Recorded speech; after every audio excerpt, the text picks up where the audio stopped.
Siap, berdoa mulai. Oke, alhamdulillah. Nah, hari ini kita bakal belajar tentang desain grafis gitu ya. Sebelum kita mulai pembelajaran desain grafis, Ibu punya sebuah pantun. Kalau Ibu bilang pantun, kalian bilang cakep. Mantap juga boleh, tapi cakep aja. Oke, kita mulai. Tinggi badan amat semampai. Terima kasih. Petani pergi mengambil talas. Terima kasih. Rajin belajar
Tiga, desain bukan hanya menggambarkan dekorasi, namun ada kandungan komunikasi di dalamnya.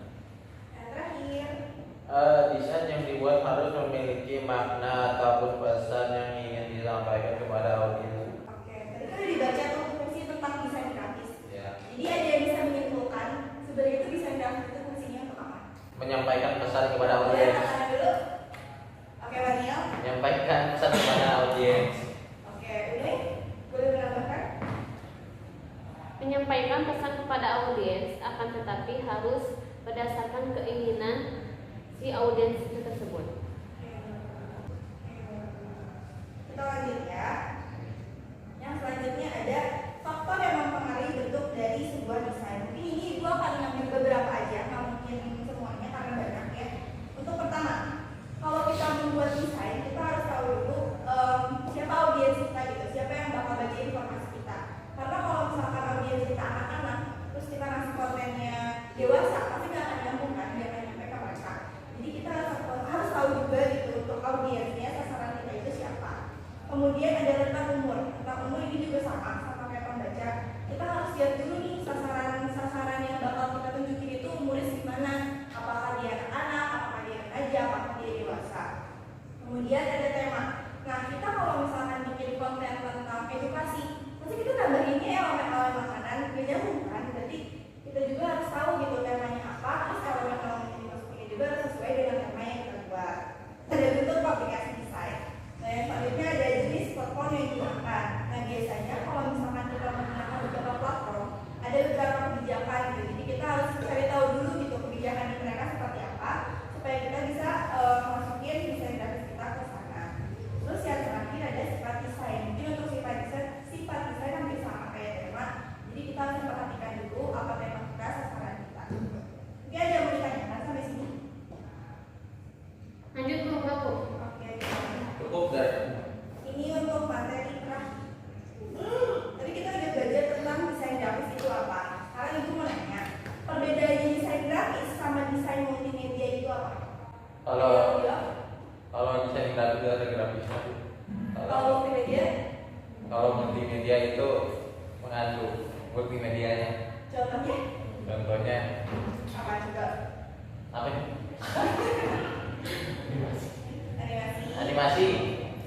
Berarti kalau misalkan desain grafis ada animasi, kalau di desain multimedia ada animasi gitu. Ya gitu, Bu. Kalau Solusi grafis. Kalau ya bajunya tidak pernah Manil. grogi. Oh iya. Kayaknya umum sama khusus gitu gak sih, Bu? Umum khusus gimana? Oh, Ya kalau- desain grafis itu lebih apa? Kalau- universal. Kalau grafis itu lebih ke objektif. Kalau multimedia itu mencakup semua. Oh, Kita jawab kali aja di next. Tuh. Belum. Nungguin ya. Oke. Kita pertama desain grafis dulu. Nah, di sini desain grafis ini diciptakan untuk digunakan untuk menciptakan pesan atau informasi agar bisa menetapkan dan berada di benak audiens yang tadi disebutin di awal. Gimana caranya supaya produk yang kita buat bisa apa ya? Bisa nempel gitu di benak audiens, di benak kalian gitu. Contohnya kayak misalkan ibu bikin sebuah logo, misalkan logonya warna kuning. Terus karena ibu bikinnya logonya warna kuning, sama kalian keingetannya, oh kuning nih gitu, karena warnanya yang cerah, karena warnanya yang grey gitu. Ya, jadi kan ingat-ingat oh logo Red itu kuning nih gitu karena cerah gitu. Gimana caranya supaya kita bisa bikin suatu produk, suatu kayak logo gitu supaya bisa diingat gitu sama orang-orang gitu. Makanya kalau kita bikin logo kita harus perhatikan dulu siapa, warnanya, terus logonya untuk brand apa, kita harus pikirkan sampai ke sana. Untuk selanjutnya ada desain multimedia. Nah, kalau untuk desain multimedia secara sederhana merupakan semua yang dapat disimpan, diproses, diperlihatkan dan dipresentasikan melalui media digital serta teknis. Selain itu, desain multimedia bisa dikatakan sebagai bidang khusus yang melibatkan grafik, gambar, teks, audio, video, informasi serupa dikendalikan komputer. Jadi kalau desain multimedia ini lebih menerapkan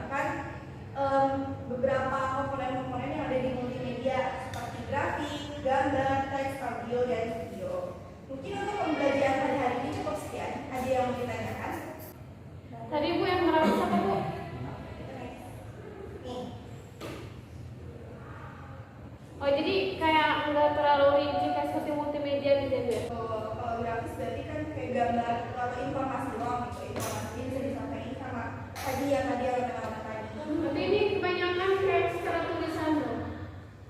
Ya, mungkin kalau misalkan desain grafis mungkin nggak ada di jual animasi. Kalau misalkan desain media Kayak infografis gak sih? bisa infografis, logo.